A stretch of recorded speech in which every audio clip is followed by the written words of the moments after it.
nous t'acclamons. Alléluia, Alléluia. Nous avons vu son étoile à l'Orient, et nous sommes venus adorer le Seigneur. Alléluia, lumière des nations. Alléluia, Alléluia, Alléluia. Jésus, nous t'acclamons. Alléluia, Alléluia.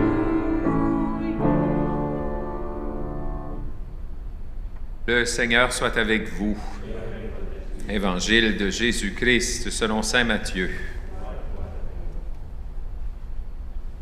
Jésus était né à Bethléem, en Judée, au temps du roi Hérode le Grand.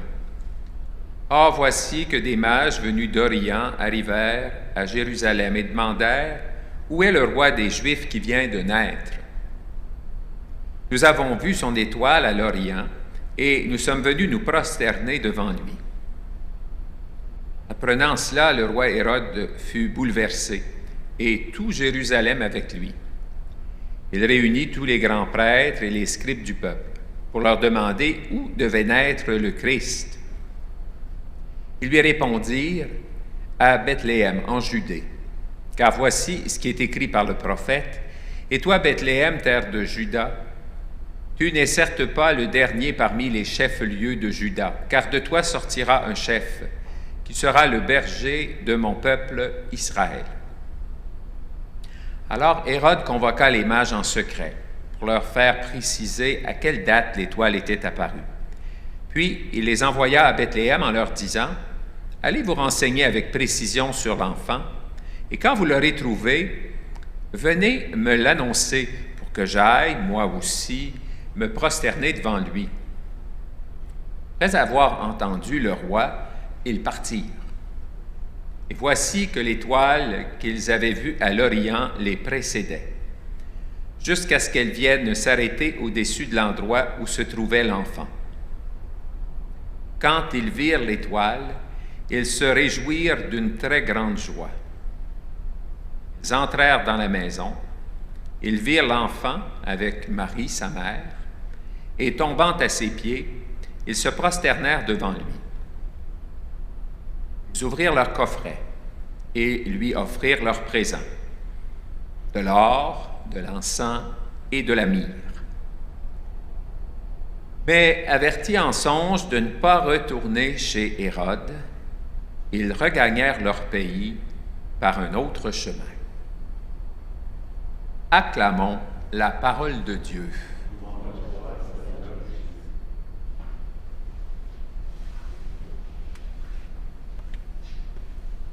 Autour des mages, que souvent on appelle les rois mages, il y a beaucoup de folklore.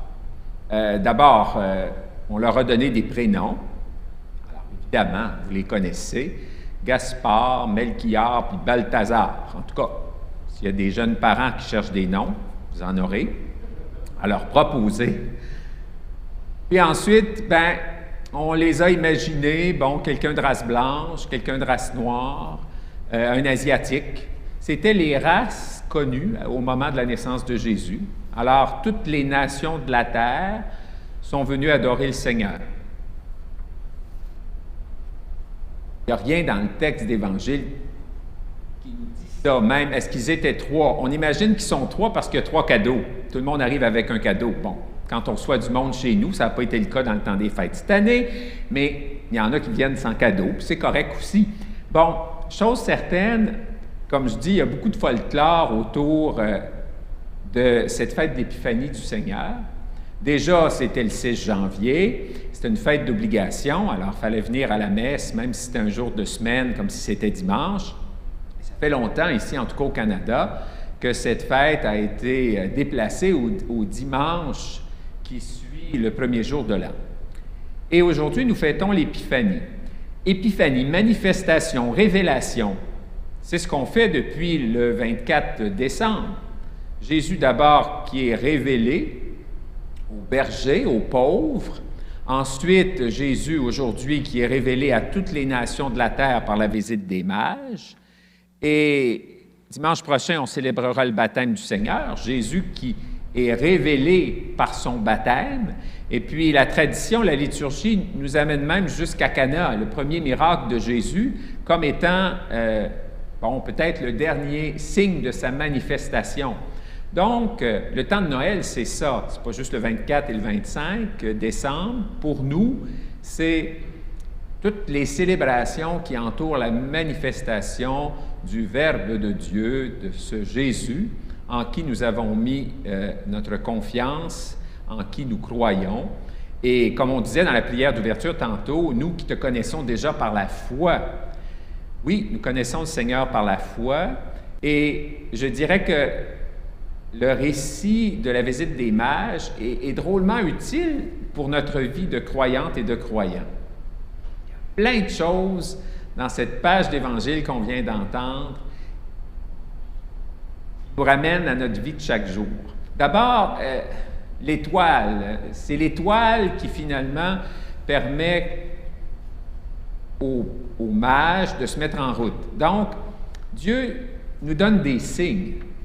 Est-ce qu'on est capable de reconnaître les signes que Dieu met sur notre route? Il faut être attentif. Évidemment, on imagine que ces mages-là scrutaient le ciel.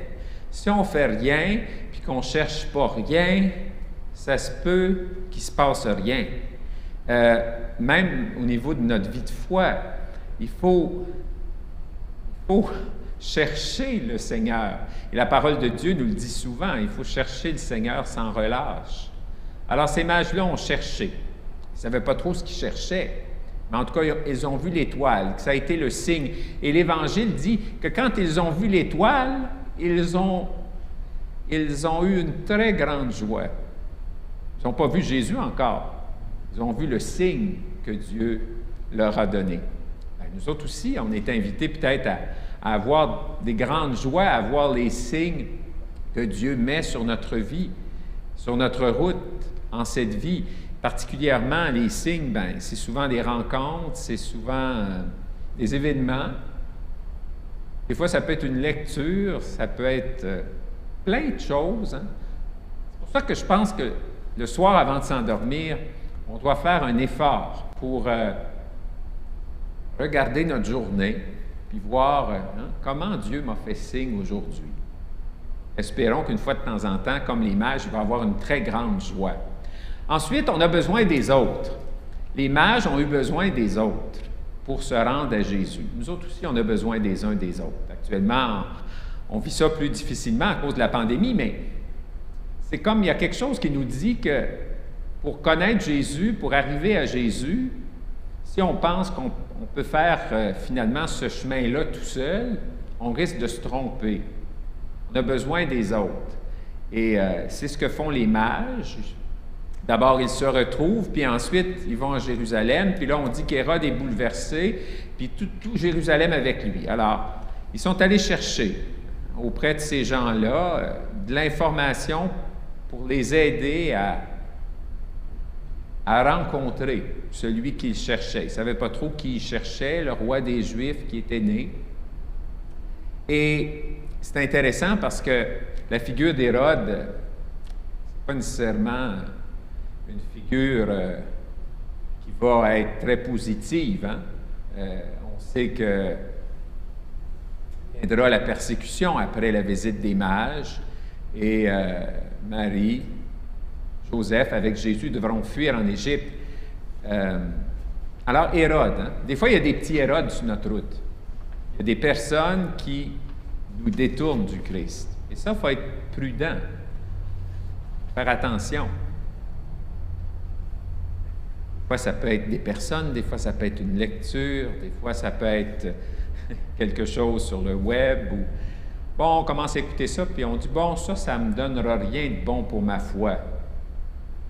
Alors, c'est peut-être mieux d'aller ailleurs. Alors, bon, finalement, on voit les mages qui, grâce à l'aide des autres, se retrouvent et viennent adorer le Seigneur. C'est pour ça qu'on est créés, pour adorer Dieu, nous autres. Hein? C'est bon de se rappeler ça. Pourquoi Dieu nous a créés? Bon, le petit catéchisme disait pour le connaître, l'aimer et le servir. Bon, c'est un peu simpliste, mais c'est bien ça pareil.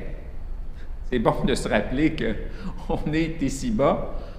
C'est une des raisons pourquoi nous sommes là. Pour qu'on puisse connaître le Dieu, pour qu'on puisse l'aimer et le servir. Et on voit bien sûr qui est ce Jésus à travers les présents qui sont offerts. Alors évidemment, on offre à l'enfant Jésus l'encens parce qu'il est Dieu. L'encens, on l'offre à Dieu. On offre l'or parce qu'il est le roi des rois. Et la myrrhe, eh bien, c'est plus en lien avec l'embaumement au moment des sépultures. Donc, Jésus sera appelé à donner sa vie. Il sera le sauveur de l'humanité. Alors donc, reconnaissons en notre Seigneur Jésus, ce roi, ce Dieu que nous aimons et ce sauveur que nous voulons suivre et accueillons ce salut que Dieu nous donne. Et c'est ce que la deuxième lecture nous rappelait, ce mystère qui nous a été révélé. Accueillons ça comme une bonne nouvelle aujourd'hui en cette fête de l'Épiphanie, cette joie de croire, parce que finalement, le don de la foi, c'est vraiment un don, quand même qu'on se dirait, moi je veux croire, moi je veux croire. Non, c'est un don que Dieu nous fait. Il se donne à nous, c'est la grâce, c'est par pure grâce. Puis Dieu nous aime pas parce qu'on est fin, puis qu'on fait des belles affaires. Il nous aime parce qu'il ne peut pas faire autrement. Dieu aime l'être humain, il nous aime et c'est ce que nous rappellent toutes ces fêtes que nous célébrons. Et c'est intéressant aussi dans le récit de l'Évangile d'aujourd'hui, ce qui est très beau. Évidemment, les mages retournent chez eux par un autre chemin. Alors, évidemment, parce qu'avertis en songe de ne pas retourner chez Hérode, on comprend. Mais ça nous dit quelque chose à vous et à moi et à nous. Quand on rencontre Jésus, si on fait une vraie rencontre avec le Christ, eh bien, on prend d'autres chemins après. Ce n'est pas fait une fois pour toutes. Il y a des moments dans nos vies où, d'une certaine manière, Jésus, le Christ, se manifeste à nous d'une manière ou d'une autre, et ça fait en sorte qu'après, on prend d'autres chemins. Alors, demandons au Seigneur qu'on puisse toujours chercher à l'accueillir dans nos vies, à vivre de sa vie et à prendre des chemins qui conduisent à lui, bien sûr, mais les chemins qui conduisent au Seigneur nous conduisent aussi vers les autres. Et c'est au cœur du message de Jésus que nous voulons nous rappeler en ce jour où nous fêtons son Épiphanie.